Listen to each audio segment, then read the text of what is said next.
Hello and welcome to Radio Offside. Today, I have the pleasure of hosting Ben Jacobs.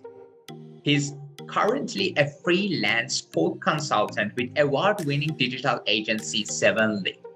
He's also a freelance writer of Tifo Football as well as freelance reporter of BD Sport. He works as a journalist and presenter for the Football Association and FIFA. I want to talk about Christian Eriksen's collapse in Denmark's Euro 2020 opener, the criticism toward broadcasters for continuing to broadcast the scene, and Uefa role in forcing the players to resume the game, as well as the heroes of the night. Let us begin.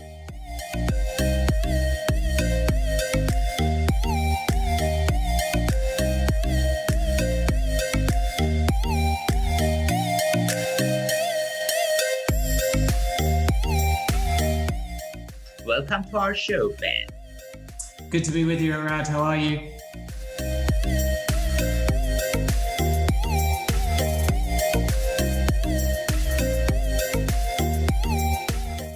Saturday, June 12th, Christian Eriksen collapsed during the first half of the Euro 2020 game and after receiving CPR on the pitch was taken to hospital.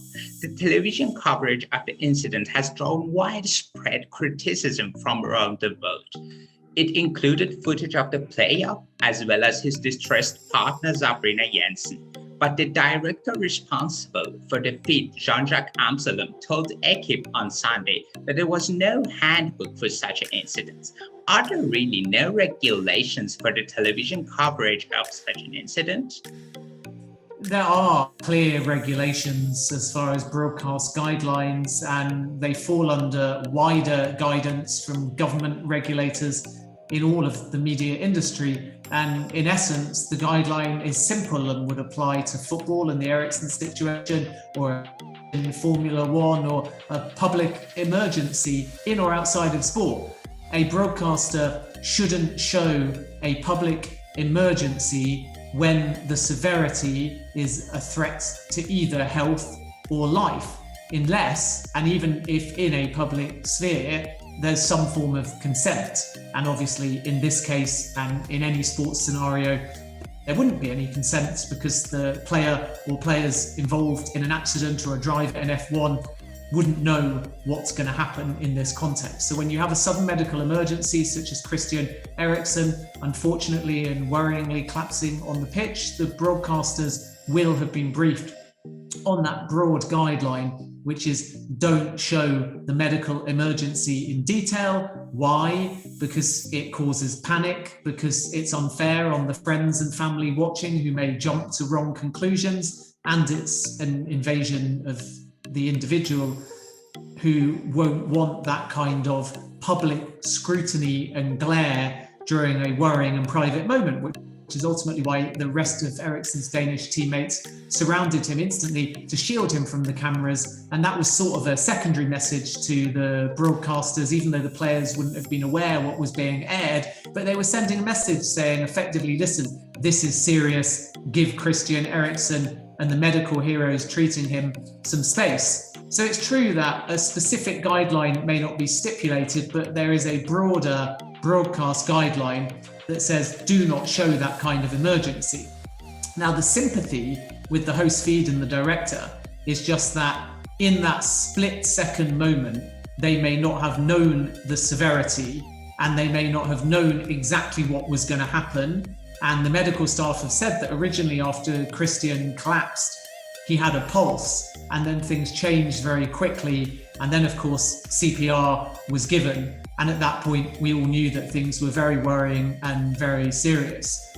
So on the one hand, there's a small amount of sympathy with the host broadcaster because they're ultimately trying to cover the incident in the best way possible, keeping the feed going and being as respectful as they can, but without really knowing what's going on. But I think the criticism was fair in the sense that it's one thing accidentally showing a glance of a serious form of treatment such as CPR. But as soon as you then see that CPR starting to be administered, or even arguably before it, when you see the players trying to shield Eriksen, at that point, the director, in my opinion anyway, should have backed off and gone to a wide, detailless shot. So to have an eventuality where they showed him going down, that's to be expected because it was within normal play, so the cameras were unavoidably just on Eriksen. Then to show the players surrounding him, that's probably okay.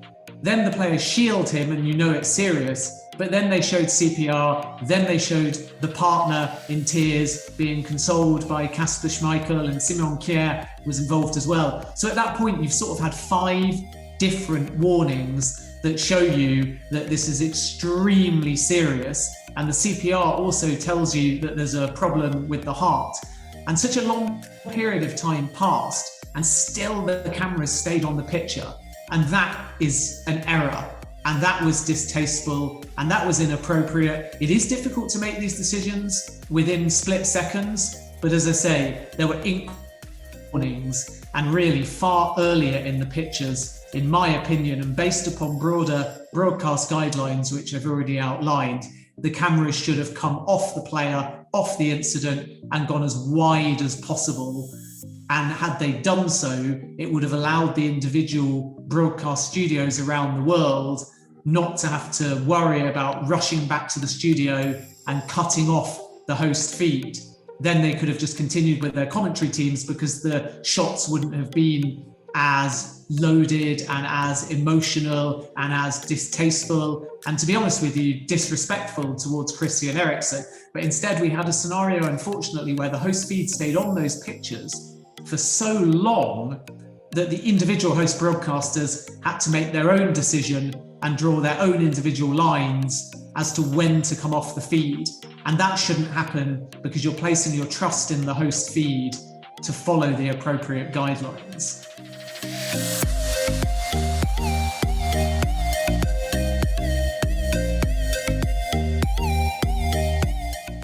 The game resumed, Finland winning 1-0. The players and Uefa having decided to continue after hearing that Eriksen was conscious and wanted them to carry on. Former goalkeeper Peter Schmeichel says the game shouldn't have gone ahead and the players had extraordinarily little choice when given the option to resume, come back on Sunday at noon, or forfeit the game as 3-0 loss. However, Uefa defended itself Monday from the claims that Denmark players were put under pressure to resume the game after Christian Eriksen collapsed on the field. According to Uefa, it was decided to restart the match only after the two teams requested to finish the game on the same evening. Do you think there was a pressure from Uefa side on players to continue the match?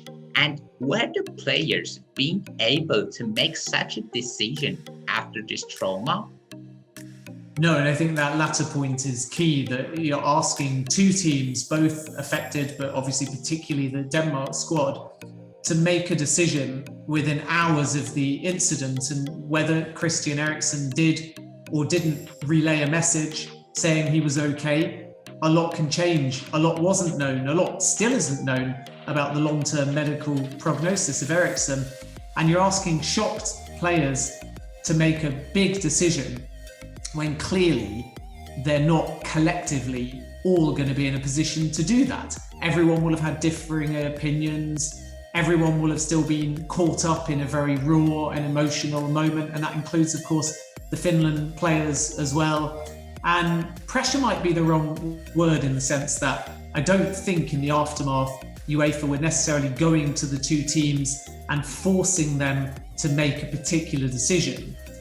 But I think the two sides were presented with, by the book, if you like, set protocol decisions for this kind of incident that should have been more flexible. So there were two effectively bad options already in place. And all UEFA did is say, listen, according to our tournament protocol, you can either, one, resume the game now that it's clear that Christian Eriksen is awake and has effectively relayed that he's moving in the right direction and he is stable, or two, you can play the game, I think noon was the time suggested, the day after.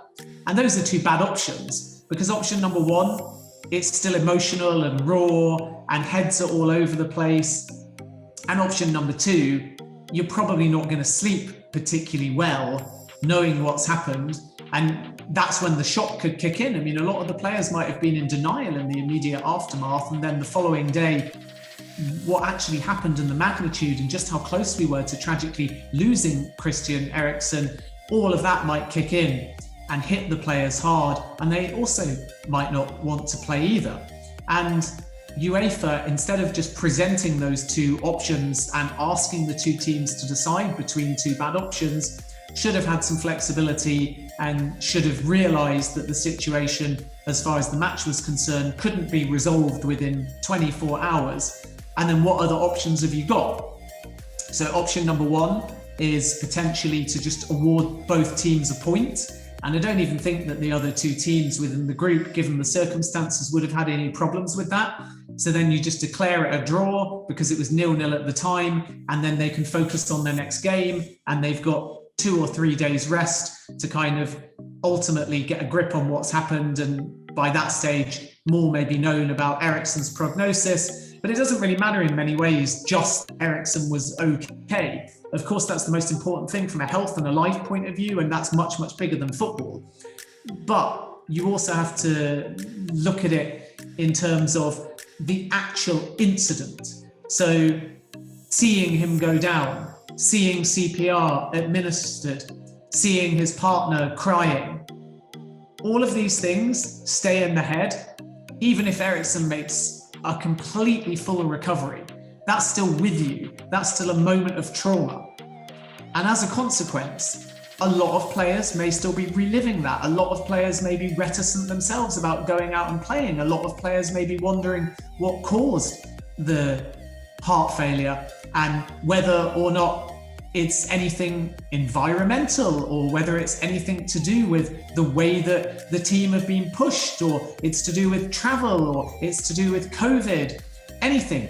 And you can speculate and you can panic, and it can affect you as an individual, even though you weren't part of the original instance. So therefore, what we're actually saying is you've got Christian Eriksen is okay.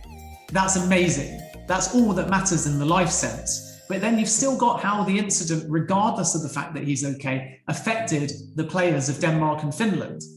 And you're asking them, whilst they're still dealing with that, whilst they're still reacting to that, whilst they're still coming to terms with that, regardless of if Eriksen was moving in the right direction, you're asking them to play a football game. And really, that doesn't seem appropriate, and that doesn't seem to be protecting the well-being of the players and staff from both sides. So as I say, option number one, alongside the two presented, the other options is you just give them a point. Option number two is that you replay the game, or you continue the game from 43 minutes when Eriksen went down, but you do it on the last game. So again, you let them play their next 2 games as scheduled, and then after that, you find a smaller window. Even if you have to delay a fixture or extend the tournament by a day or 2, you play that group game last instead of first. Now, the challenge with that is, again, according to the rules, there's a protocol, and the last group games have to all be played concurrently to ensure fairness in the final round. But again, let's be honest, fairness, football rules, protocol, they all go completely out the window when we're talking about life and trauma. So we needed some flexibility from UEFA, because the two options presented, even if they didn't put pressure on them to say pick this one or pick that one, the two options presented to the teams were not good options. And the other thing, just briefly, is it was unfair to bill it in the immediate aftermath as this is what the teams have decided. The PR from UEFA suggested originally, before we got a clarification and before the players started speaking out and saying they didn't really want to play, it was billed originally as both teams have requested to play, and the request has been made because the Denmark team have spoken to Christian Eriksen. So the narrative, the PR, was framed around almost Eriksen's okay and he wants us to finish the game. And first of all, I just don't think that that's entirely accurate. And second of all, even if Christian Eriksen relayed to his teammates, go out there and play, even he's not in a position to be saying that because he's in hospital. He's dealing with his own health. He's dealing with his own trauma. He doesn't know how his teammates are feeling. He's not been in the dressing room afterwards because he's been taken away to a cardio specialist unit. So it's admirable if he has told the Denmark players, I really want you to finish the game.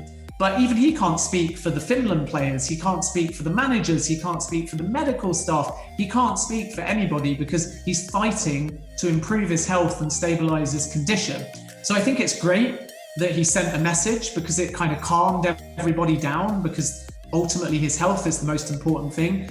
But I just think it was farcical. I agree with Peter Schmeichel, who I think used the word farcical or nonsensical.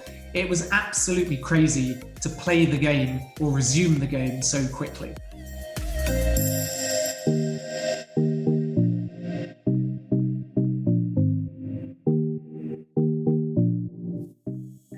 Denmark football captain Simon Kjaer has been hailed as a hero for his quick response to Eriksen's collapse.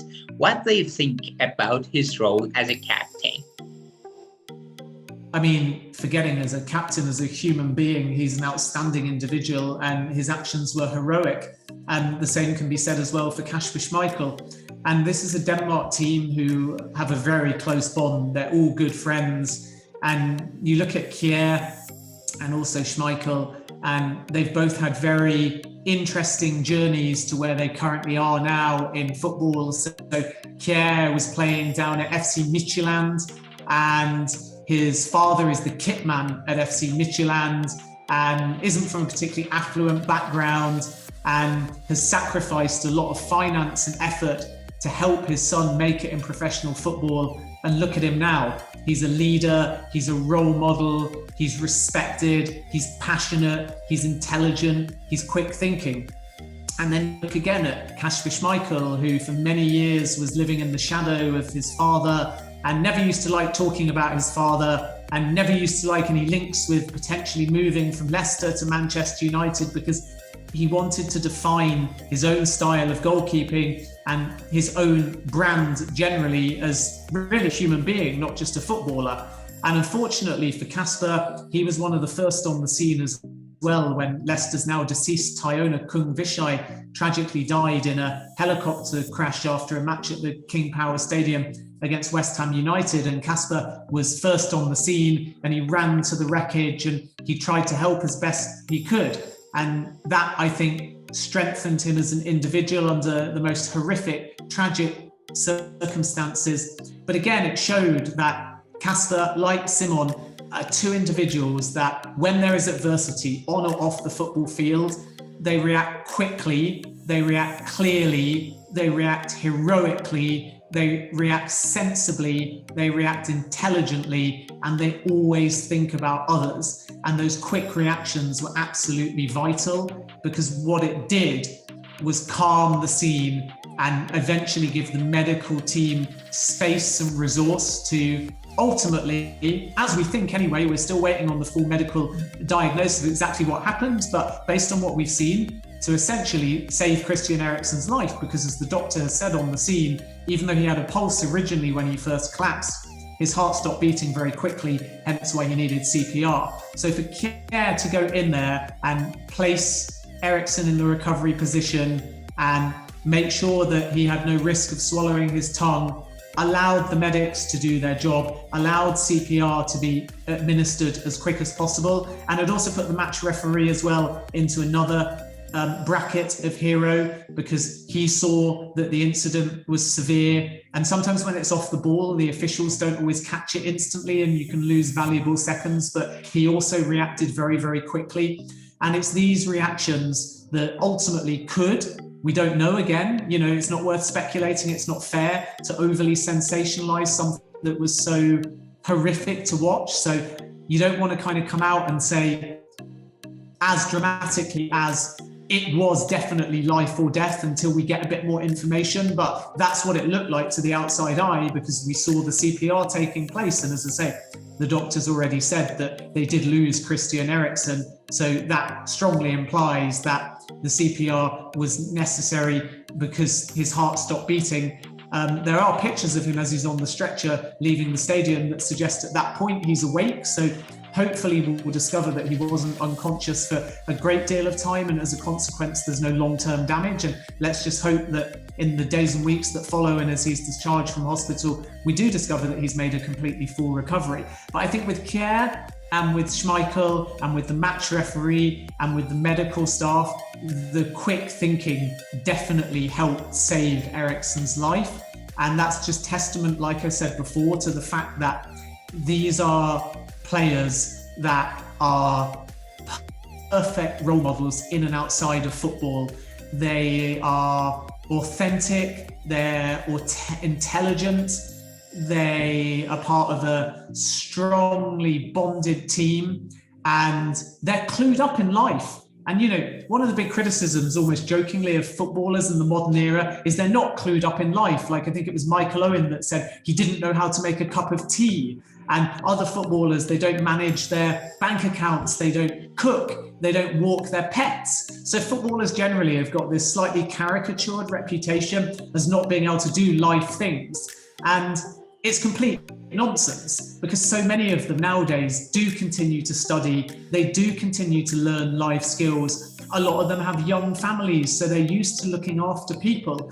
And it's that almost like father-like or parental-like mentality that in a moment of tragedy and adversity and emergence kick in, because you go into like parent mode in many ways. And I think that what this proves with guys like Kjaer and Schmeichel is that they have got this life skill set, and they won't make a big deal about it. They won't always get heralded for it.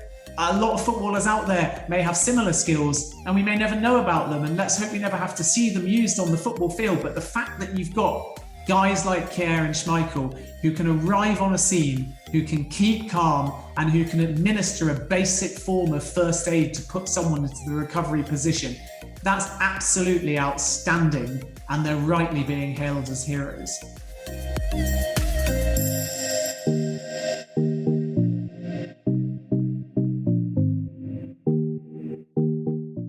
Yeah, as you said, Dr. Bolson told the media that Eriksen was gone, and the job that Denmark Medical has done was extraordinary. We have also talked about Kjaer medical team, and amid the chaos of drama unfolding, another man also stood up in when it counted the most, and it's earned him praise of many. Referee Anthony Taylor, as you mentioned, to recognize that there was a problem in that moment and to react within the 4 seconds to have the medical assistant on the pitch was absolutely extraordinary from him. Let's talk about the importance of his job as well. Yeah, I mean, as I said earlier, the referee is in a difficult position in any football match when something happens off the ball. And of course, if it's just a normal incident these days and they miss something, then you've got VAR if it's like an elbow off the ball or something significant. But the cameras can't help you here because this is a medical emergency. So if you're the referee and the officials and you miss it and you don't react quick enough, then that's losing valuable time. And it didn't necessarily need a whistle per se to stop the game, because as soon as Eriksen collapsed, he kind of fell down towards the ball because it had been thrown in his direction. So everybody did have a clear eyesight, but nonetheless, play was technically still going for a few seconds. So you can understand why the officials might be focusing more on the ball. And your first instinctive reaction may also usually be that maybe Eriksen's just slipped or stumbled or pulled something, and that's why he fell to the ground. But I think that what Anthony Taylor did well, and his staff, and of course the players, as we've mentioned, is he realised by the manner of the fall that this wasn't just innocuous, this wasn't just an injury, this wasn't just cramp, this wasn't just slipping on the surface, because it was a stumble, and then Eriksen fell face down, and then he barely moved. And I think that knowing that and seeing that in the moment, the referee did an excellent job to do 2 things really. One was signal very fast to the medical staff to come straight on. And that doesn't seem like a big deal in a medical emergency because that's naturally what you should do. But it's important to remember that there's a protocol around the matches. So as he stumbles down, the medical staff may realise they're going to be needed, but until a whistle's blown or until the referee signals, they won't traditionally just run onto the field. And I think he just let the medical staff react quickly and get on the field as fast as they possibly could without worrying about should the game last a few more seconds, should a player kick the ball out of play before the medics are allowed on. It was just an instant acknowledgement of this looks serious. We can't explain why he's gone down. Get on as soon as possible. And I think that was really, really strong refereeing. And, you know, with any kind of heart failure, but particularly cardiac arrest, and to my knowledge, it's not been called cardiac arrest specifically, so we know it's a heart failure. There can be different kinds of heart failure. So we can only speculate, and it's not actually that wise to speculate. It's a bit disrespectful to speculate. But talking a bit more broadly, if cardiac arrest was the reason why Christian Eriksen's heart stopped, and the medical details are still to kind of come to the fore, at least at the time that we're currently speaking, then that's the type of heart failure where you have to react as quick as possible. Every single second counts. With other kinds of heart failure, and obviously if the heart stops, it's just as severe. But with different kinds of heart failure, you do basically have different windows of time within which you can react. And if it is a cardiac arrest, which is an electrical failure, then you have to be as quick as possible. So we'll never know. It will always be an element of speculation exactly what actions led to the fast stabilization of Christian Eriksen. What we know is that the cumulative effort of everybody got him stable as quick as possible, and that, in all likelihood, is why he is alive now. And in that context, the role of the referee is one part of that. And, you know, as I've said already, he bought time for Eriksen, but he also brought calmness to the scene, and he made sure, as did the Denmark players, that there wasn't a gathering around him, there wasn't confusion about why play had been stopped. Nobody went to kind of do anything football related. And by football related, I mean, nobody went over to where the ball was. Nobody went over to the player to see what was wrong.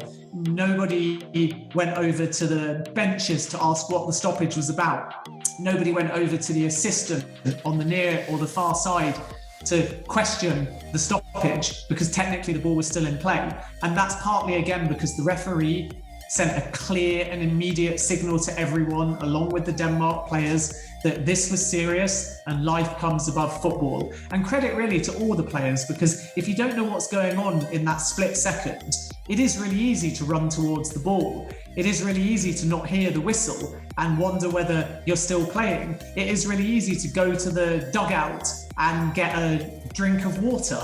And like, the latter move doesn't sound like a particularly big deal, obviously, but again, we're talking about communication between where Eriksen was down and where the medical staff were and where the medical resources were. So you will have seen from the footage that the medical staff ran on, they administered CPR, then a defibrillator was needed, and then a defibrillator was used. And then it looks like Christian thankfully started breathing again, and at that point he was stretchered off to a cardio unit. But if, for example, the players had run over to the benches and started taking a swig of water because they didn't realise the severity, then maybe there wouldn't have been a clear enough pathway for the medical staff to get forwards and backwards as quick. Maybe it wouldn't have been as quick and as effective to shout for a defibrillator and so on. We don't know. But the point is every single player sort of that wasn't directly involved in shielding Eriksen or helping Eriksen stayed put where they were and gave the medical staff the most possible space. And even though that's not solely down to the actions of just the referee, his calmness and his clarity of communication in the heat of the moment definitely contributed positively to helping Christian Eriksen get into a stable condition. Thanks a lot, Ben. It was a pleasure having you here on our podcast. Yeah, absolute pleasure joining you as well. Thanks for having me. Everybody watching us on YouTube, don't forget to like, comment, and subscribe to our channel. Thank you. Well, this was our interview. If you enjoyed this content, don't forget to subscribe and also ring the bell. See you soon.